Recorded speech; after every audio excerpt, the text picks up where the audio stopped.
Čau! Čau! Pastāsti, ko es tev atnesu? Kas šis ir par trēšu? Man nav visu, kur likt. Kas ir Goldsons? Un cik viņš maksā, ja nav noslēpums? Tur ir Ar garš stāsts. Maksāja 30 ar kaut ko eiro, bet mēs dabūjām grāmatiņu līdzi un vēl kaktus, kurš dejo. Tur tas skaidrs ir tāds, ka grāmata maksā lielāko daļu no tās visas summas. Šis pats maksā dažus eiro, un ja mēs atgriežam šo, tad mums atgriež nav tikai dažus eiro. Tātad sanāk, ka tev bija no viena veikala vairāki pasūtījumi, un pēkšņi viņiem ir cita cena čekā, jeb pavadzīmē. Lielāko daļu no rēķina sastādīja, protams, tā grāmata. Jā, viņš tur vajag neturās ciet. Šī ir jauna advancētā tehnoloģija, kur turās ciet tikai tad, ja viņi tev ir uz rokas. Es ceru. Redzi? Tad viņš nekrīt nost. Bet viņu var arī noņemt nost tagad normāli tā? Kā es varu uz... Nevar.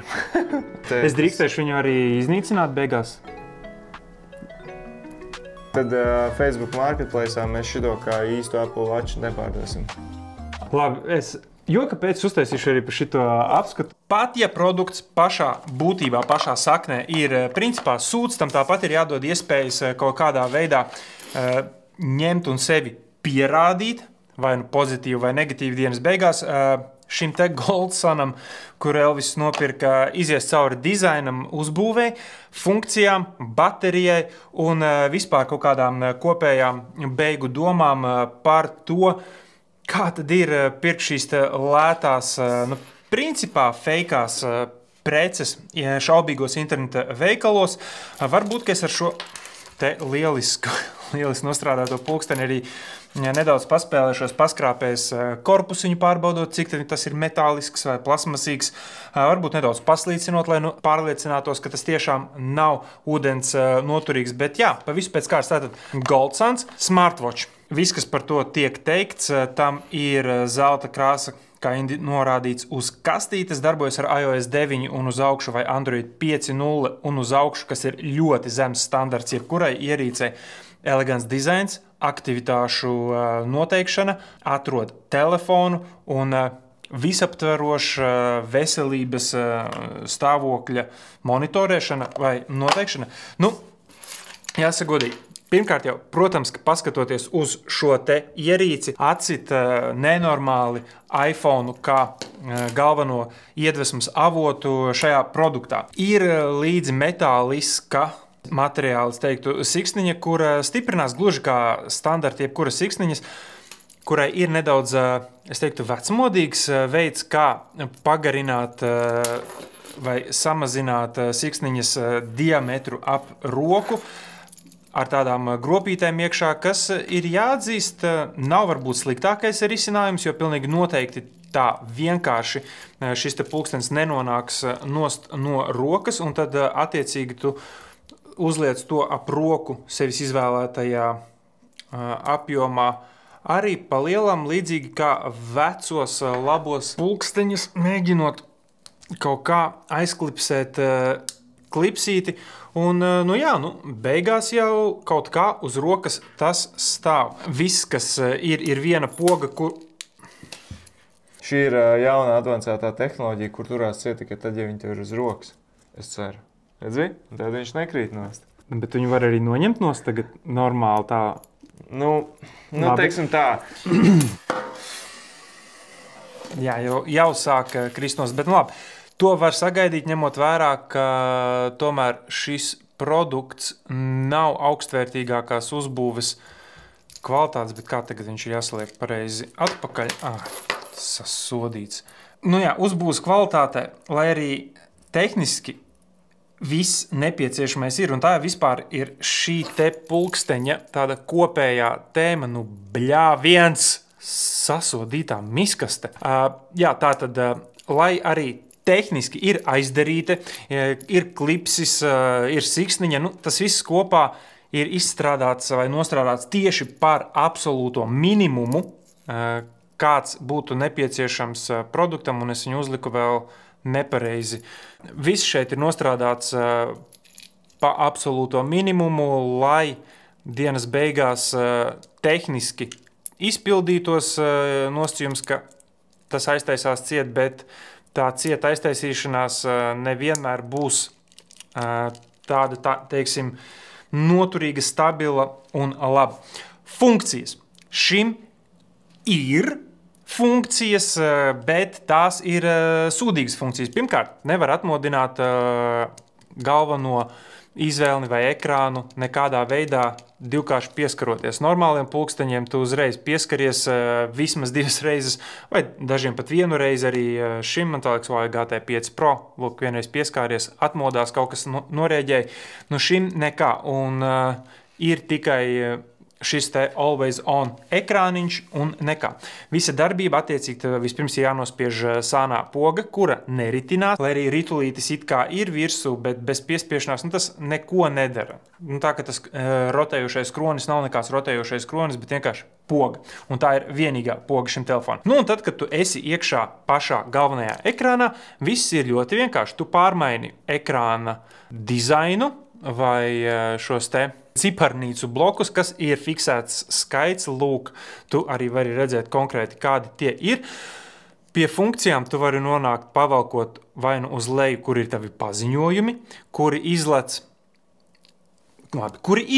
Atkal teikt, ka tas ir kaut kā lieliski nostrādāts, ja salīdzina ar kāda cita ražotāja kaut kādiem paziņojumiem vai to atrādīšanas veidu, īsti nevarētu teikt. Viņi vienkārši atnāk. Pa kreisi ir ikdienas tavs no sērijas Google Discoveries, tur ir aktivitāšu ieraksti, laikapstākļi, kaut kāds sports, kuru tu varētu sākt darīt, sirdspukstu monitorings, iestatījumi, zvanīt un flashlights, kurš it kā ir, bet tāpat laikā nav. Pavalkot uz apakšu, tev ir atkal vēl kaut kādas pāris lietas, un tu pēkšņi aizēji netīšām pat pie lietotnēm, kas ir ļoti interesants UX risinājums, bet pieņemsim.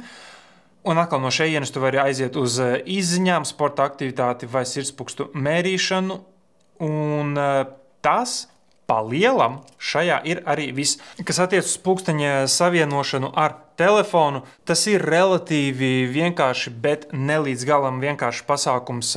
Tev pirmkārt ir nepieciešama lietotne, kur ir ļoti saudabīga lietotne pati par sevi. Tajā it kā atkal jau ir kaut kādas lietas.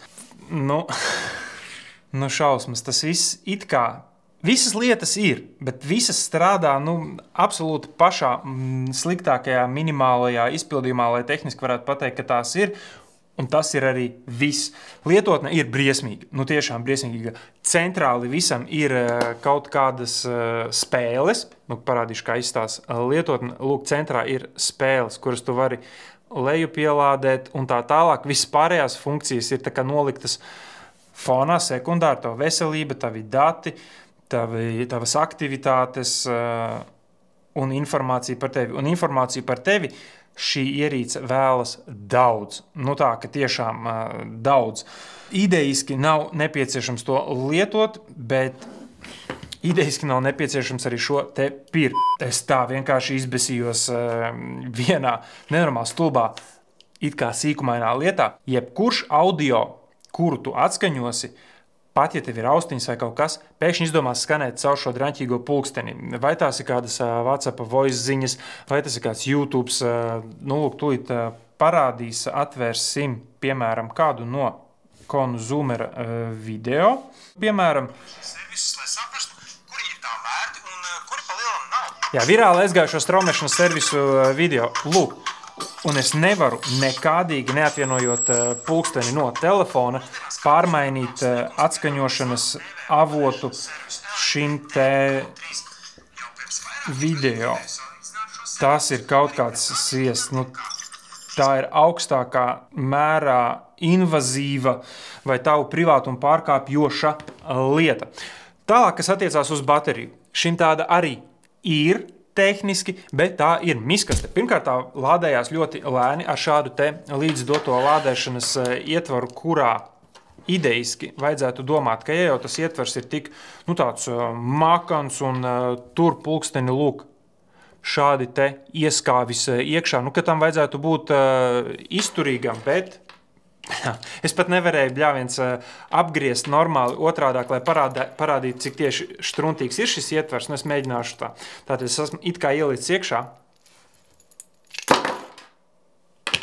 Turpat nebija īpaši jācenšas, lai izkristu ārā.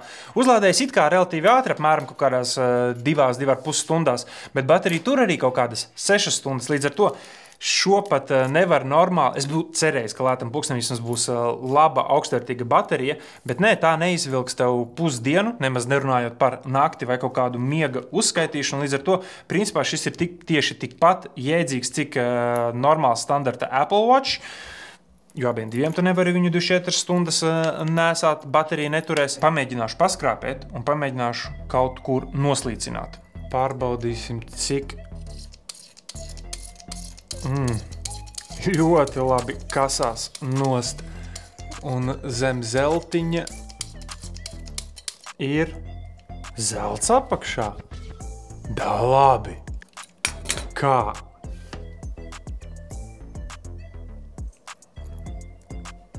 To es negaidīju. Tālāk nākamais interesantais moments, protams, būs stikliņš, jo šim nevajadzētu būt īpaši izturīgam pret šādiem te skrāpējumiem. Bet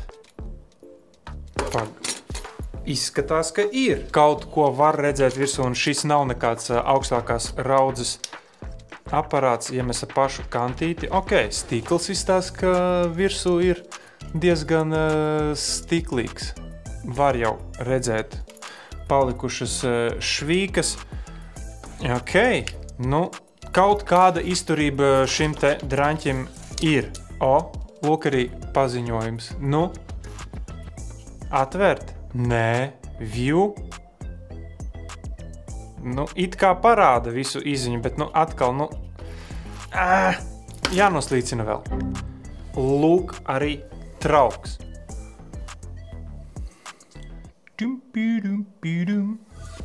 Nu jā, darbināt nevar, izvelkot ārā. Nu tā, negribīgi, bet strādā. Nē, nu, ķip strādā. Jā, lai arī šis nav video sponsorēts sadarbībā ar PTAC, ja patērētāju tiesību aizsardzības centru, es jebkurā gadījumā apakšā nolikšu zem šī video linku, kurā tu vari pārbaudīt jebkura interneta veikala leģitimitāti vai ticamības momentu, vienmēr kritiski izvērtē vai dzīšanās pēc lētākās preces vai jebkādas kategorijas produkta. Vienalga, kas viņu ražo, lētākā varianta ir tā vērta, jo dienas beigās preces vai produkti, kurus tu iegūsi, varētu arī nebūt tas, gluži, ko tu esi cerējis. Jā, izskatās pēc Apple Watch, bet burtiski pie pirmās lietojamības tev nebūs ne sajūta, ne prieks, ne gandarījums par to, ka tu esi šādu ierīci nopircis, un sensori pat vispār atsakās reaģēt, pat ja tu viņus uzliec. Viens saka 66, otrs saka 87. Nē, nu kaut kādas gaismiņas tur midžinās, bet šobrīd man ir 68, 84. Vai arī būs kaut kas cits kā 84? 87. Nu nē, nu nav, nu šausmīgi. 87 sitieni minūtē sirdsdarbībai, un sensors nav pielikts klāt nemaz rokai. 83 jau, 85. Nu kā? Nu jā, es nezinu, kāda jēga ir šiem sensoriem, ja viņi reāli īsti nestrādā. Jā, nu, nepērc lietas, kurām nav pat normāls lietošanas manuālītis vai kaut kāda tehniski pavadošā informācija, jo, piemēram, šeit nekur nav rakstīts, cik liela ir baterija, kaut kādi QR kodi, kur lejupielādēt lietotni, bet tā lietotne ir, viņa pārāk daudz lietas čeko, kuras nav nepieciešamas, un jā, lai arī tehniski it kā viss strādā, bet nu īsti nestrādā tik labi, lai maksātu 30 eiro. Es teiktu, ka pat drīzāk tad par līdzvērtīgu summu nu meklē kādu vecāku zināmu ražotāju produktu, kurš varētu nebūt tāda miskaste.